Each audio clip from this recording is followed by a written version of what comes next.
ध्यायन्ति योगिनः कामदं मोक्षदं चैव ओंकाराय नमो नमः।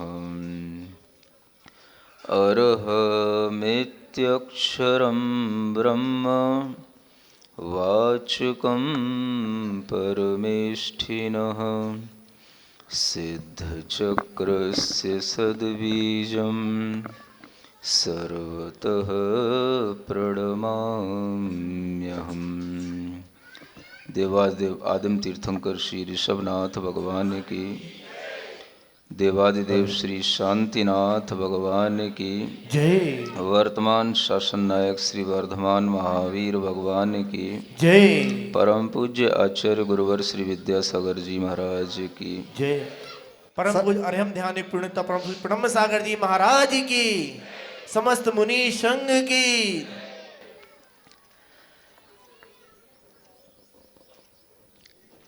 आचार्य महाराज अभी अमरकंटक में विराजमान हैं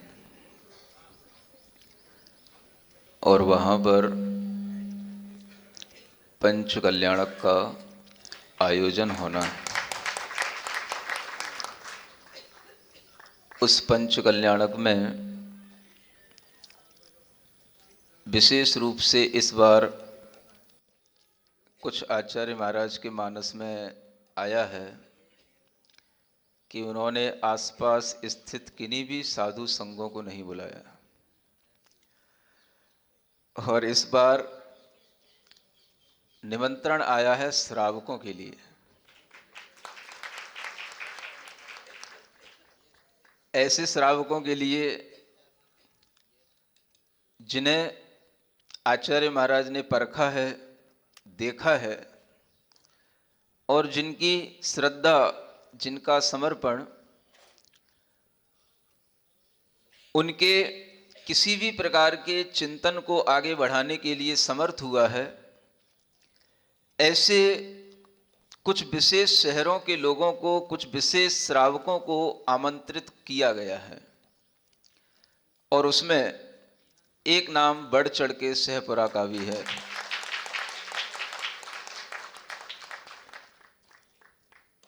यह शहर का नाम आचार्य महाराज के मुख पर आना, वहाँ के श्रावकों को याद करना, कभी कभी ऐसा लगता है कि आचार्य महाराज के दृष्टि में, उनके मन में श्रावकों का भी बहुत ख्याल है और बहुत वह श्रावकों का भी ध्यान रखते हैं। अभी तक हम ये सोचते थे कि आचार्य महाराज केवल मुनि संघ की, आर्यिका संघ की चिंता करते हैं, क्षुल्लक संघ बन गया है उनकी चिंता करते हैं, प्रतिभा मंडली है उनकी चिंता करते हैं। लेकिन धीरे धीरे ये देखने में लगता है कि आचार्य महाराज का भाव सामान्य श्रावकों के प्रति भी उतना ही है जितना हम लोगों के प्रति रहता है। अभी तक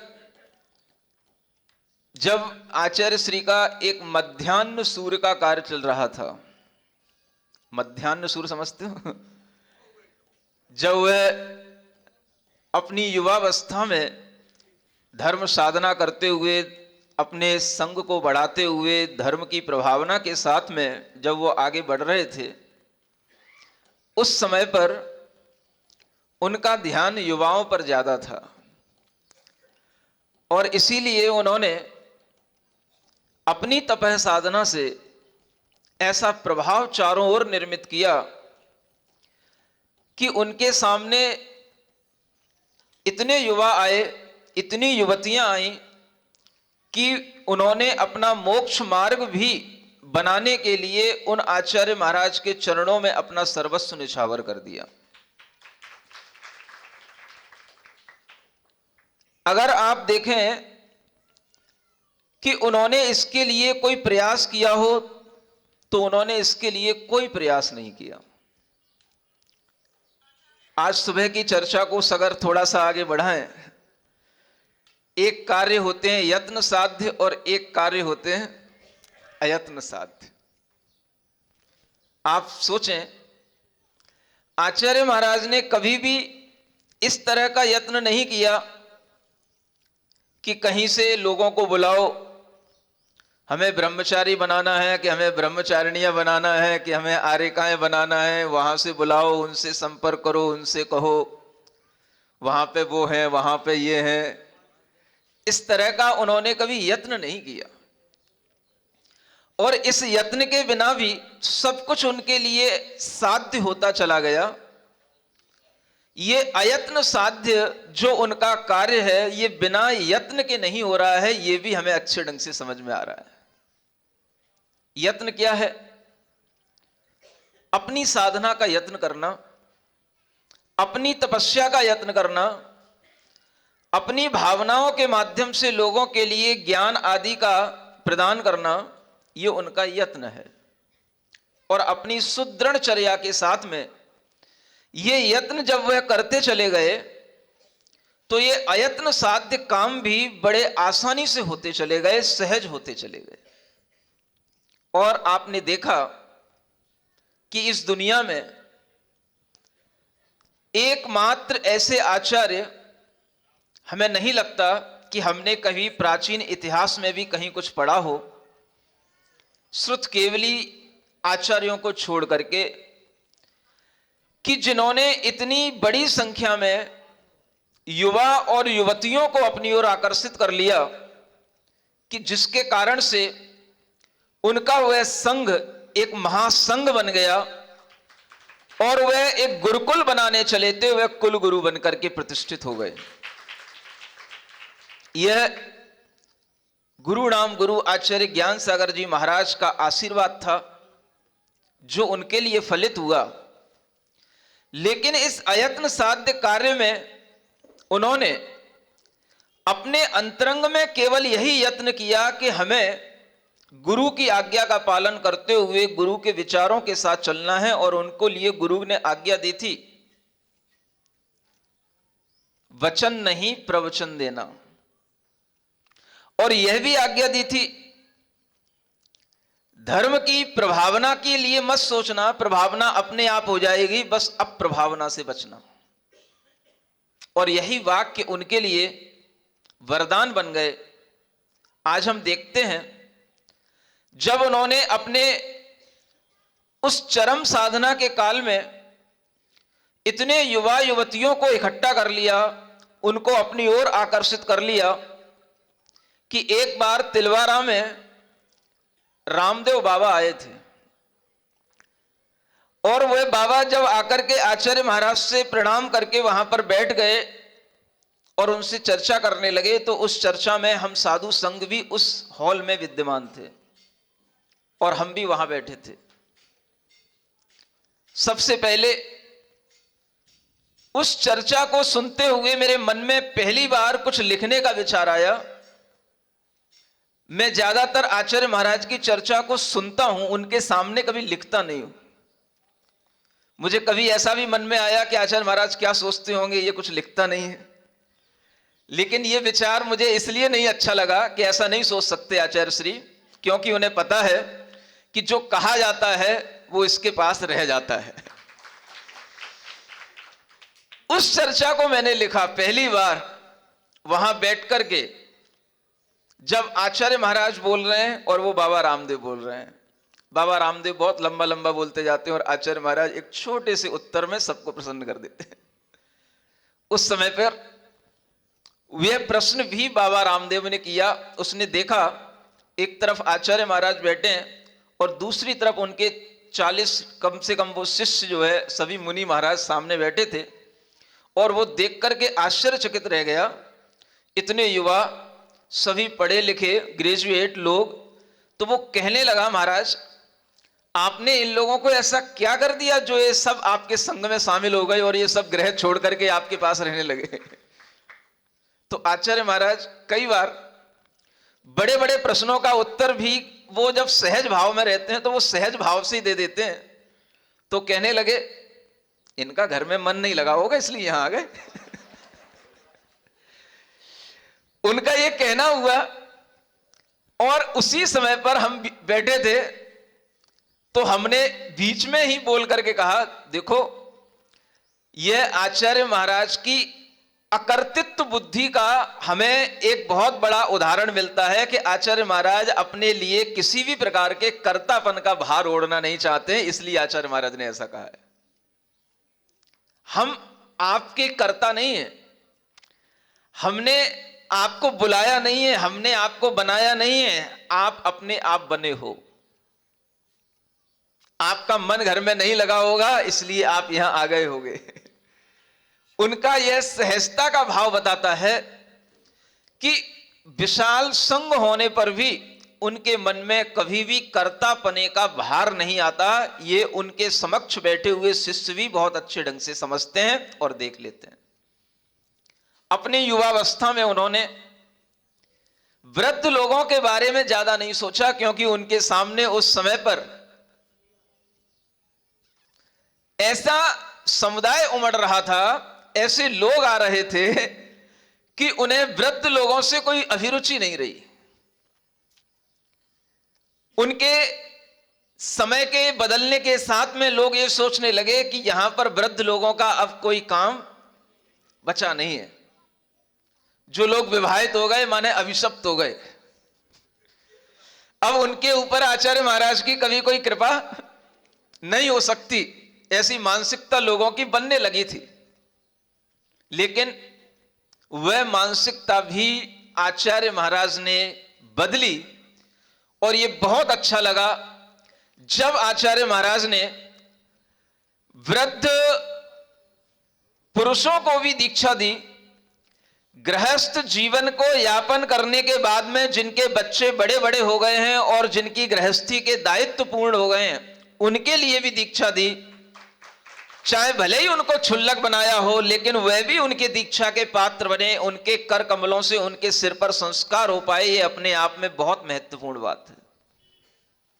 और उसी तरह से स्त्रियों के लिए, महिलाओं के लिए, वृद्ध दादी माओं के लिए उन्होंने एक साधिका आश्रम की व्यवस्था बना दी। यह भी एक बहुत अच्छी बात है। अब लगता है कि आचार्य महाराज के चिंतन में सर्वांगीणता है, संपूर्णता है, और ऐसा कोई भी क्षेत्र बचा नहीं है जिसके बारे में उन्होंने अपनी करुणा से सोचा ना हो और उनके लिए कुछ किया ना हो। एक सामान्य श्रावकों के लिए भी आचार्य महाराज के मुख से यह निकलना कि भाई सहपुरा में भी कल्याण मंदिर समूह है, उसको बुलाया जाए, ये बात बताती है कि आचार्य महाराज श्रावकों को भी ध्यान में रखते हैं और श्रावकों के कल्याण के लिए भी वो सोचते हैं। और इसी वजह के कारण से आचार्य महाराज के अंदर हर जीव के प्रति जब करुणा का भाव दिखाई देता है, तो जो भाव हमने पहले कभी देखे नहीं थे, वो भाव देख तो हम आज रहे हैं प्रैक्टिकली, लेकिन हमें पता था कि ये भाव कहीं ना कहीं आचार्य महाराज के अंदर छिपे हुए हैं। और इन्हीं भावों के कारण से जब हम बहुत छोटे थे, अमरकंटक में ही हमने एक भजन लिखा था, मुझे याद है, अस्त हो रहे ज्ञान सूर्य ने सोचा था एक दिन की शाम, मेरे ढल जाने के बाद कौन करेगा मेरा काम। ये लाइनें मुझे अमरकंटक में ही याद आई थी और अमरकंटक में ही ये लाइनें लिखी थी। और उसी में वह अंतिम पंक्तियों में जो उनके गुरु महाराज ने उन्हें आशीर्वाद दिया था, वो आशीर्वाद भी उस लाइनों में लिखा गया। गुरुकुल बना के कुल गुरु बनना, वचन नहीं प्रवचन देना, छोटा बड़ा भेद को तज के तुम सबको अपना लेना। यूं कहकर फिर विदा हो गया ज्ञान सूर्य वह गुरु महान। मेरे ढल जाने के बाद कौन करेगा मेरा काम। अस्त हो रहे ज्ञान सूर्य ने सोचा था एक दिन की शाम मेरे ढल जाने के बाद कौन करेगा मेरा काम। ये पंक्तियां आज मैं सोचता हूं तो मुझे बहुत अच्छे ढंग से एक भीतर से तसल्ली होती है कि मैंने जो कुछ भी सोच करके लिखा हो, आज मुझे वो पंक्तियां बिल्कुल पूर्ण रूप से चरितार्थ दिखाई दे रही हैं। छोटा बड़ा भेद को तज के तुम सबको अपना लेना, और इस तरह का भाव आज हमें देखने को मिलता है। गुरु महाराज के अंदर की करुणा लोग समझ नहीं पाए। जब वो अपनी युवावस्था में थे तब कई लोग कहा करते थे, मैं तो दुनिया की बातें सब सुना करता था, लोग कहा करते थे वो बहुत ज्यादा अपने संग के प्रति अनुशासन रखते हैं, और लोग ये भी कहा करते थे कि उनके अनुशासन के कारण से कई लोग टूट जाते हैं। ये सब सुना करता था, उनके अंदर करुणा नहीं है, ऐसा भी लोग कहा करते थे। लेकिन जिन लोगों ने इस तरह की बातें की हैं वो उनकी अपनी नासमझी और उनकी अपनी अज्ञानता के कारण से ऐसी बातें हुई होंगी। आज आप देख सकते हो कि आचार्य महाराज की करुणा न केवल मनुष्य जाति के प्रति है किंतु पशु गौ वंश के प्रति भी उतनी है जितनी मनुष्य एक प्राणी के प्रति होनी चाहिए। ये बातें हमें बताती हैं कि करुणा के धनी उन आचार्य महाराज के अंदर का चिंतन, उनका ज्ञान हमेशा अपने साधु संग में भी दिया गया। जब भी उनके सामने शिष्य समुदाय उपस्थित होता था वह अपने चिंतन को प्रस्तुत करते हैं, और उसी चिंतन में उन्होंने कई वो बातें बताई जो आज हमें भीतर तो रहती हैं लेकिन जब कोई निमित्त मिलता है तो हमें वो बातें भी याद आ जाती हैं। जब माला की बात चल रही थी, एक माला जिसके बीच में कोई गठान हो, एक माला जिसमें कोई गठान न हो, उस माला का एक उदाहरण आचार्य महाराज ने हम लोगों को मूलाचार पढ़ाते हुए दिया था। जब सामायिक चारित्र, छेदोपस्थापना चारित्र की बात आती है तो आचार्य महाराज ने एक उदाहरण देकर के बताया, देखो सामायिक चारित्र के लिए भी हमें मोती की माला की आवश्यकता है, लेकिन वह मोती अखंड होना चाहिए। सामायिक चारित्र का मतलब है अखंड चारित्र, जिसमें किसी प्रकार का कोई भी भेद ना हो, छेद ना हो। ऐसा अखंड मोती सामायिक चारित्र की तरह होता है। लेकिन उस चारित्र से बहुत समय तक रहा नहीं जा सकता, उससे लोगों का भला नहीं हो सकता, और पंचम काल में केवल एक सामायिक चारित्र को ग्रहण करके भी चला नहीं जा सकता।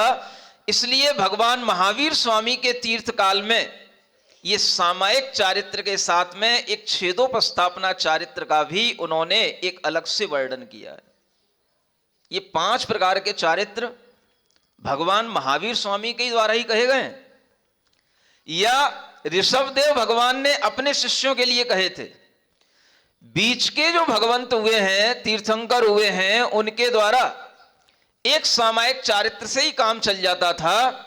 और ये 5 प्रकार के चारित्र में जो विकल्पात्मक चारित्र है, भेदात्मक चारित्र है, जिसका नाम दिया गया छेदोपस्थापना चारित्र, ये छेद होने के बाद भी उसमें उपस्थापित हो जाना, ये छेदोपस्थापना कहलाता है।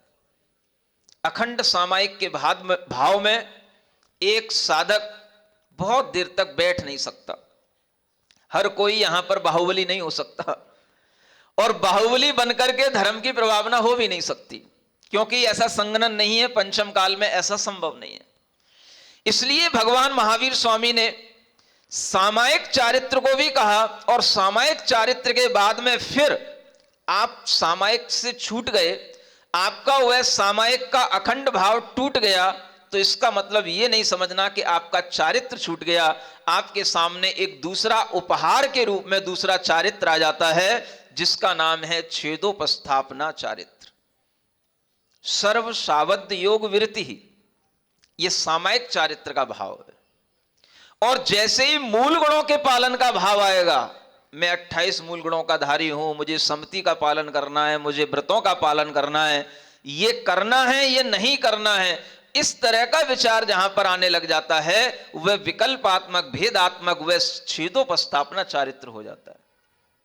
आचार्य महाराज कहते हैं, देखो मोती अखंड रखा रहे, किसी के गले का हार नहीं बन सकता, उसकी माला नहीं बन सकती।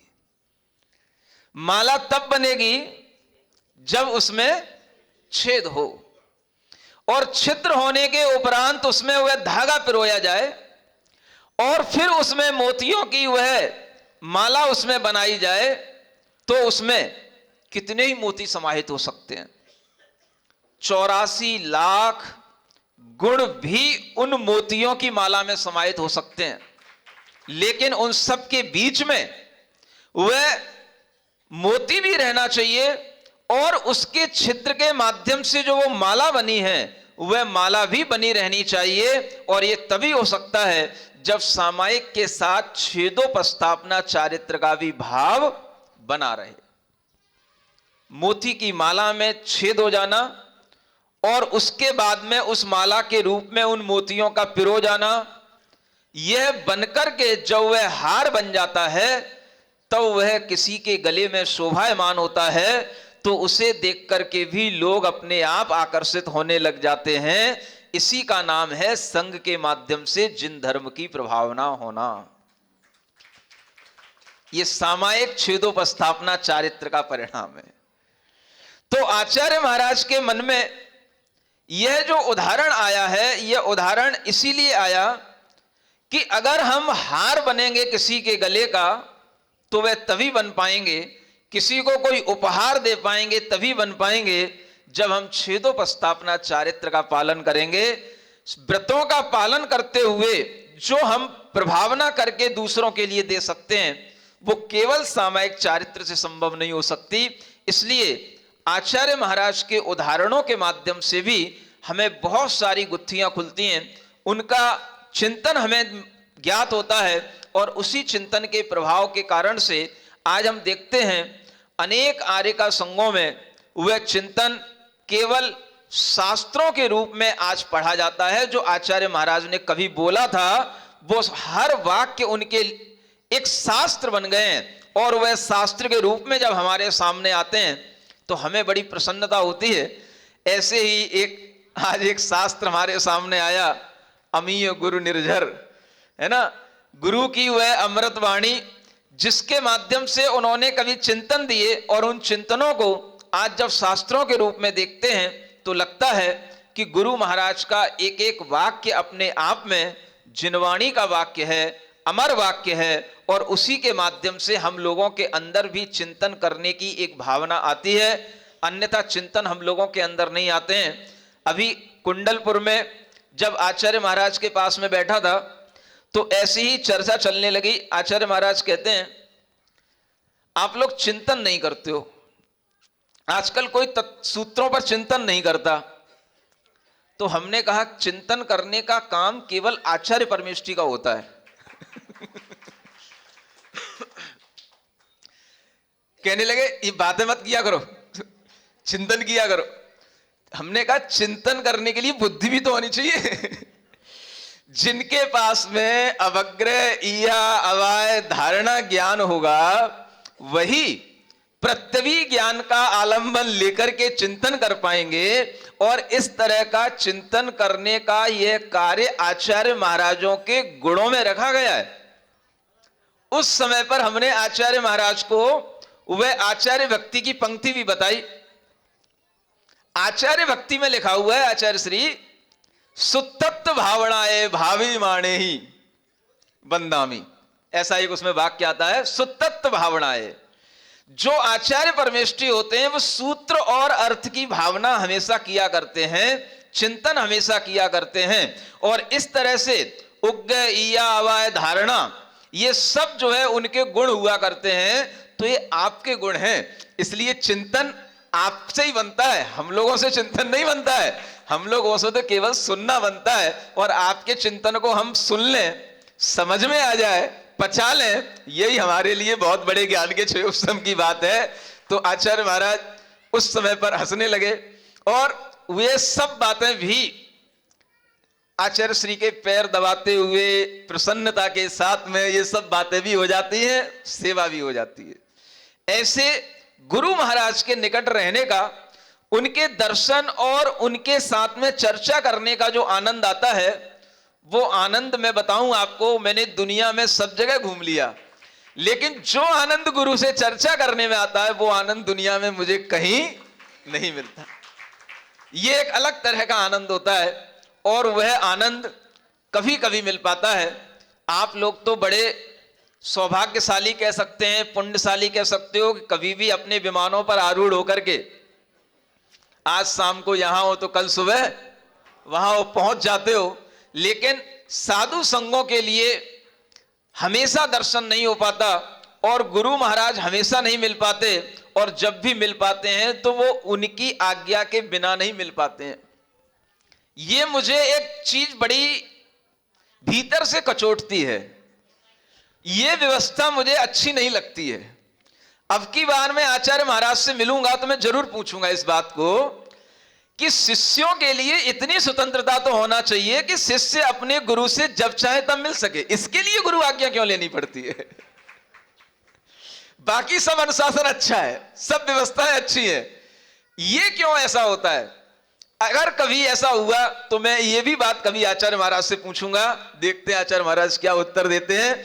लेकिन ये भी एक अनुशासन की व्यवस्था है, क्योंकि मैं समझ सकता हूं अगर ऐसा हो गया तो कोई भी उनके पास से जाना नहीं चाहेगा, और खास तौर से आर्य का संग तो बिल्कुल भी नहीं जाना चाहता। इनको जाने के लिए, इन्हें संग में नहीं रहना, इसके लिए भी आचार्य महाराज हमें उस समय पर जब संगों में पढ़ाया करते थे तो सुनाया करते थे। ये बहनें आती थी, धीरे धीरे बहुत साल के बाद में ब्राह्मी आश्रम की स्थापना हुई, उसके बाद में इनका मन बना, और मन बनाने के बाद में इन्हें आर्य का दीक्षा देने की जब बात आई तो हमने पहले ही कह दिया, देखो मन बनाओ तो कठोर बनाना। ये जो बड़ी बड़ी आर्यकाएं थी, दृढ़मती, गुरुमती, ये कहती थी हमें संग में रखोगे तो आर्य का बनेंगे। लेकिन आचार्य महाराज कहते थे नहीं, संग में नहीं रखा जाएगा, लेकिन संग में आना जाना आपका समय समय पर होता रहेगा। बड़ी मुश्किल से इनको तैयार किया गया, तब जाकर के ये गुरुमती के सानिध्य में उनको आगे करके ये आर्य का संघ का विस्तार हुआ। ऐसा आचार्य महाराज सुनाया करते थे हम लोगों को भी आर्यकाओं के बारे में। तो लगता है कि इनके अंदर की भावना बड़ी, इनके अंदर की वह कठोरता भी रही होगी जब इन्होंने गुरु महाराज से इस शर्त पर भी दीक्षा ली कि नहीं, आप पास नहीं भी रखोगे तो भी कोई बात नहीं, लेकिन दीक्षा तो आपसे लेना है। यह भावना आना और इस तरह से अनुशासन के साथ में संघ का विस्तार होना, यह एकमात्र गुरु की दूरगामी दृष्टि है। और उसी दूरगामी दृष्टि के हम ये परिणाम देखते हैं। आज संघ दूर दूर होते हुए भी, कहीं पर भी होते हुए भी, संघ पूरा अनुशासित रहता है, व्यवस्थित रहता है। यह गुरु की दूरगामी दृष्टि यत्न साध्य कही जाए कि अयत्न साध्य कही जाए, इसका भी एक चिंतन हम लोगों को करना चाहिए। क्या सुना? यत्न साध्य का मतलब? अब देखो, यत्न साध्य वो होता है जो हम करना चाहते हो। अयत्न साध्य कभी कभी वो होता है जो हमारे अंदर से अपने आप विचार आता है, हमारे अपने ज्ञान से, हमारे अपने पूर्व जन्म के भी कुछ पुण्य कर्मों के फल से वो विचार आते हैं। ये विचार आना कि हमें ऐसे संघ का निर्माण करना है, ये विचार हम समझते हैं उन्हें किताबों के पढ़ने से नहीं आया, लोगों के देखने से नहीं आया। अगर वो दूसरे संघों को देखते रहते और उसी तरह से सोचते रहते तो कुछ अनूठा नहीं कर पाते। ये विचार उनके अंदर आया, ये अयत्न साध्य विचार है। विचार अयत्न साध्य है क्योंकि वो भीतर से उनके अपने पुण्य से, अपने पूर्व जन्म के उस क्षयोपम ज्ञान के परिपाक से वो विचार आ रहा है। और जब वह उस विचार को आगे इंप्लीमेंट करते उसका, तो वह कार्य वो यत्न साध्य कहलाएगा। ये समझ सकता है कोई भी अच्छा साधक, कभी कभी अपने अंदर कोई अच्छे विचार आते हैं और उन अच्छे विचारों को अगर हम देखें तो वह किसी से नहीं मिलते, लेकिन वो विचार अपने ही अंदर क्यों आए, तो वो विचार भी कुछ ना कुछ हमारे अपने भाग्य से, अच्छे पुण्य कर्म के संयोजना से बनते हैं।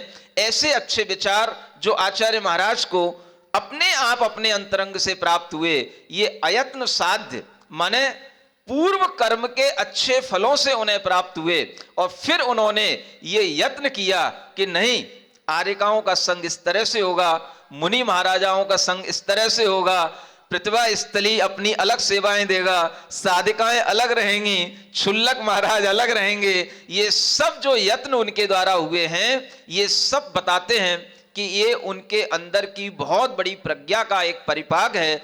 इसी को प्रतिभाशाली व्यक्तित्व कहते हैं।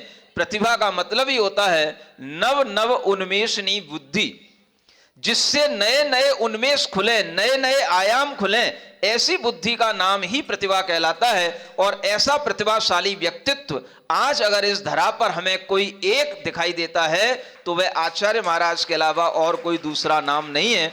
ये सबके दिमाग में आता है। ऐसे आचार्य महाराज के गुणों का गान करना ही मैं समझता हूं पूजा करना है। और हम क्या पूजा कर सकते हैं?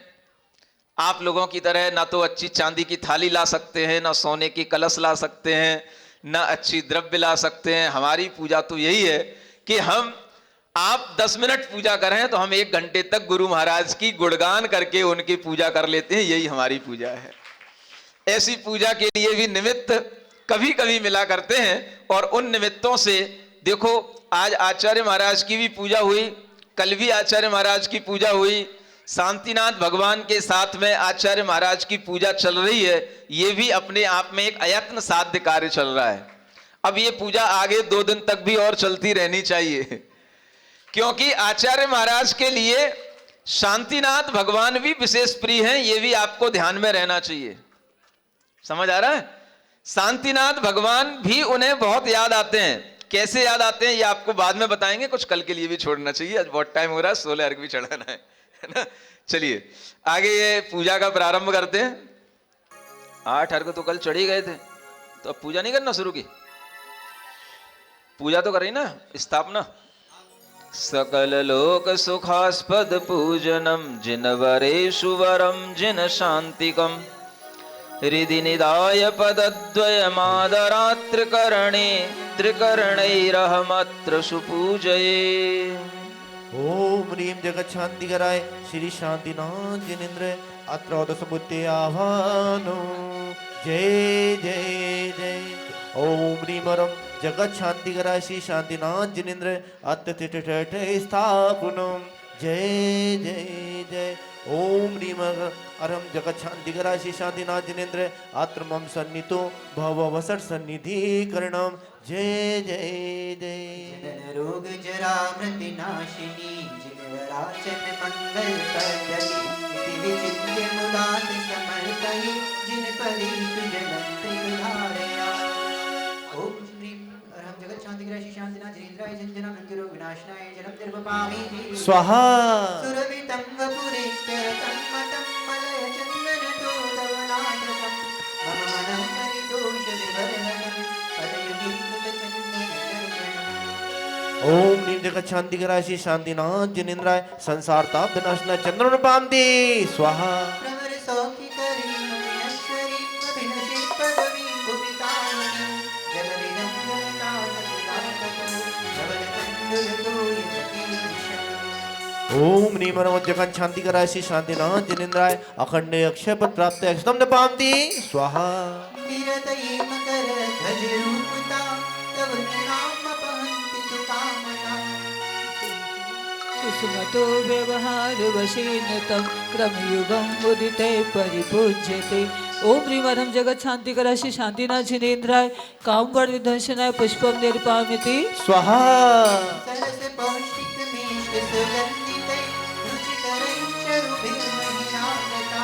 तव कृते हि विभाव्य विरागता मनसि वेष्टि च शै पद पूजना।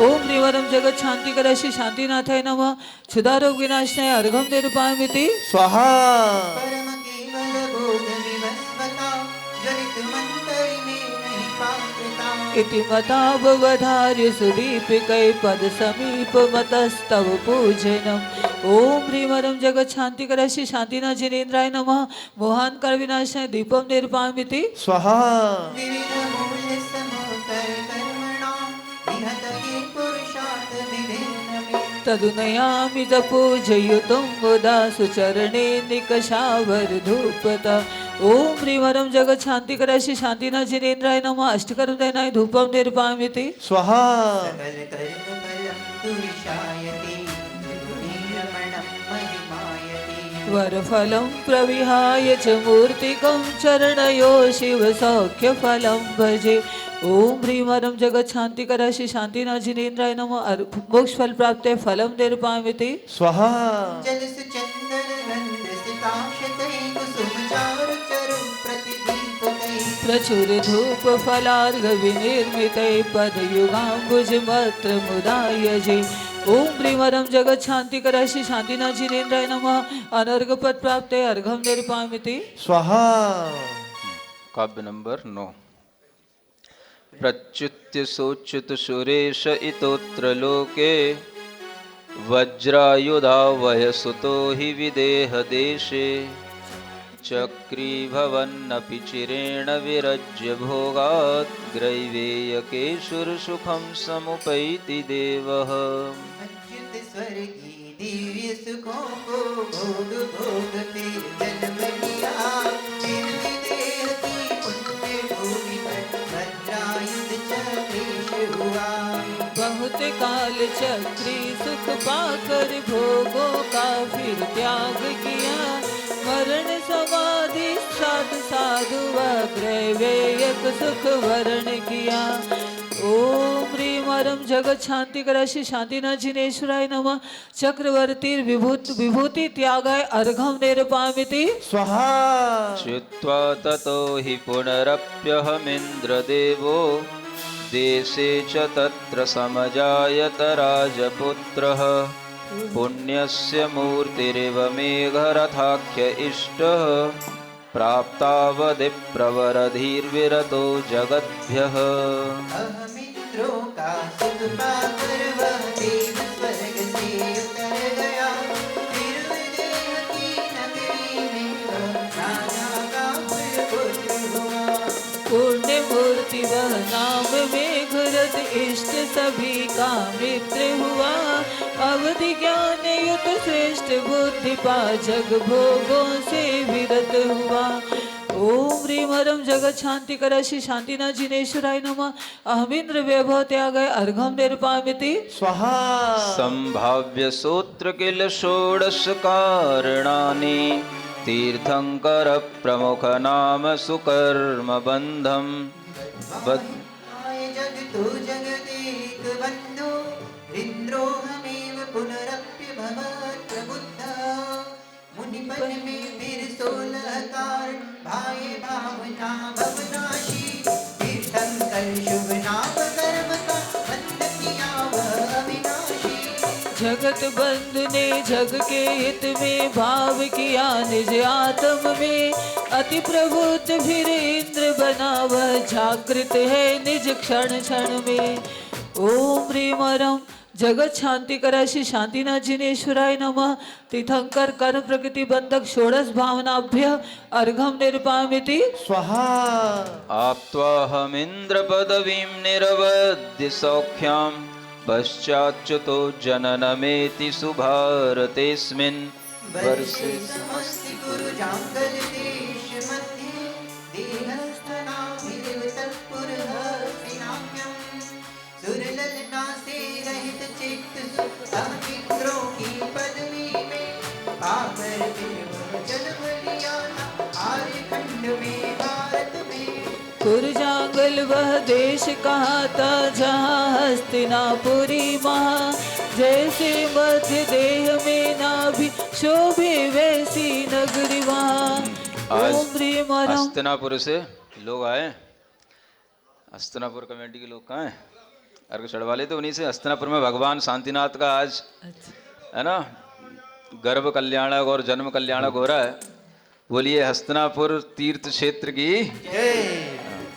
और हमारे बीच में हस्तिनापुर से गुरु चरणों के भक्त उपस्थित हैं। मुकेश जी के साथ सारे लोग निमंत्रित हैं। महाराज जी आप बोलिए। बोलो ना, बोलो। ओम ह्रीम अरहम जगत शांति कराय श्री शांतिनाथाय नमः।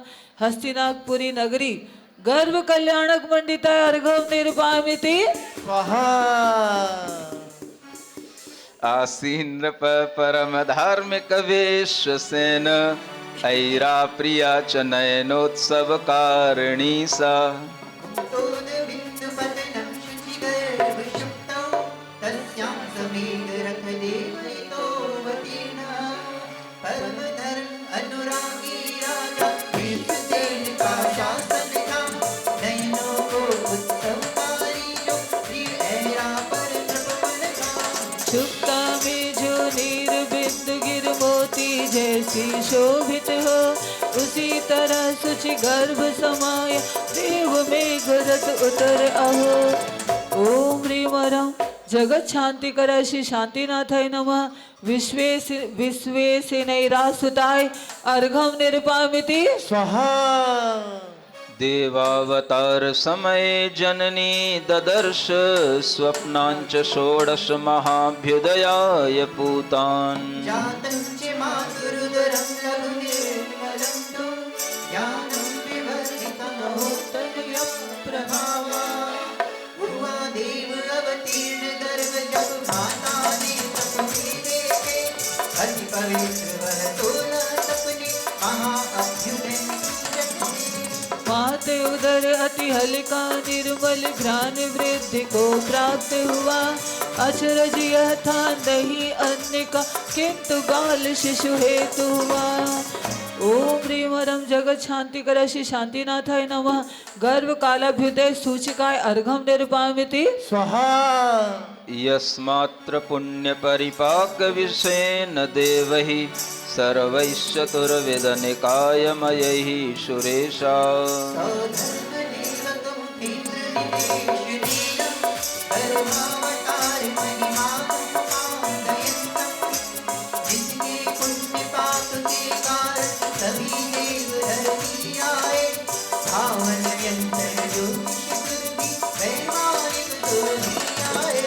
प्रमुख बना सो धर्म देव वह जिसकी आज्ञा सब माने। गर्भ स्थित बालक की महिमा नर नारी सब ही जाने। ओम ह्रीम अरहम जगत शांति कराय श्री शांतिनाथाय नमः। गर्भ काल देव पूजिताय अर्घम निर्वामिति स्वाहा। मासांच पंचदश रत्न समूह वृष्ट्या त्रैलोक्य शांतिकर बालक पुण्य माता।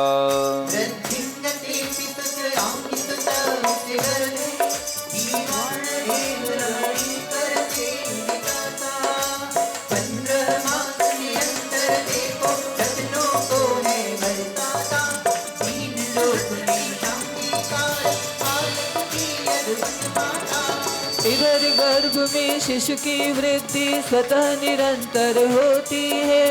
उधर पुण्य माता की सेवा सुर रमणी से होती है। हाँ, ये ओम ह्रीम प्रतिभा अरहम मंडली की जगत बहनों से। हाँ, ये अर्घ प्रतिभा मंडली की बहनें चढ़ाएं क्योंकि रत्न माता वृष्टि। की बात है। हाँ, माता की सेवा हो रही। ओम ह्रीम अरहम जगत शांति कराय श्री शांतिनाथाय नमः। गर्भ काल रत्न वृष्टि कराय अर्घम निर्वामिति स्वाहा। अभ्येत्य मास नवम जगदेक नेत्रम सासूतनंदन मनिंदितम अद्भुतम तम। चतुर्दशी पक्षचंद्रे जेषे सुमासु शुभलग्न योगे। अखिल जगत जिसको लगता है जो अद्भुत है शंकित है। नवमी मात्र जन्म की माता नंदन से आनंदित है। ज्येष्ठ मास के कृष्ण पक्ष में प्रातः 14 की तिथि को याम योग्य में बालक जन्मा लगन बनी शुभ ही सबको। हाँ, साधिका आश्रम की बहन। ओम ह्रीम अरहम जगत शांति कराय श्री शांति कराय। हाँ, हाँ, पढ़ो पढ़ो। हाँ, नमः इन्होंने जन्म कल्याणक मंडिताय। जन्म कल्याणक में इसलिए आई हैं कि इन्होंने भी अपनी घर गृहस्थी में रह करके बालक को जन्म दिया और पालन पोषण किया, फिर अपना कर्तव्य पूरा करके आचार्य जी के चरणों में आ गई। नया जन्म हो गया। मेरो भेरी रवः कुछ देरवः इभारी रवः क्वचिच्च घंटा नदेन सहित क्वतु शंखनादः।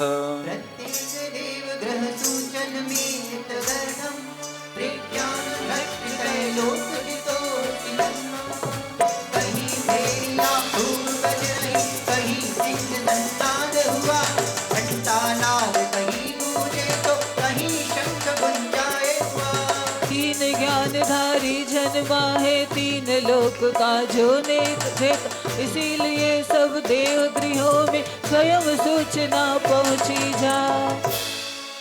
ओम ह्रीं वरम जगत शांति कराय श्री शांतिनाथाय नमः।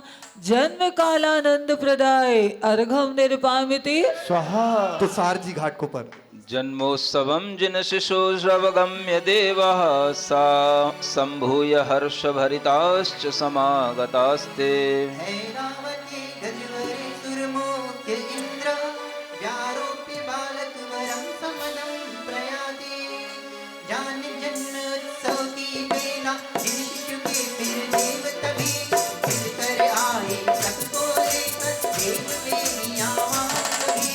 देवों का वह मुख्य इंद्र तब ऐरावत गज के ऊपर नौ प्रसूत उस श्रेष्ठ शिशु को बैठा उस पर। ओम ह्रीं वरम जगत शांति कराय श्री शांतिनाथाय नमः। जन्म क्षण देव पूजिताय अर्घम निर्पामिति स्वाहा। संस्थाप्य पाण्डुकुशिलोपरि मेरुशैले क्षीराम्बुभिः समभिषिच्य विभूष्य भूषैः। जगति पिकाले श्री शांतिनाथ इति नाम च तेन दत्तम्।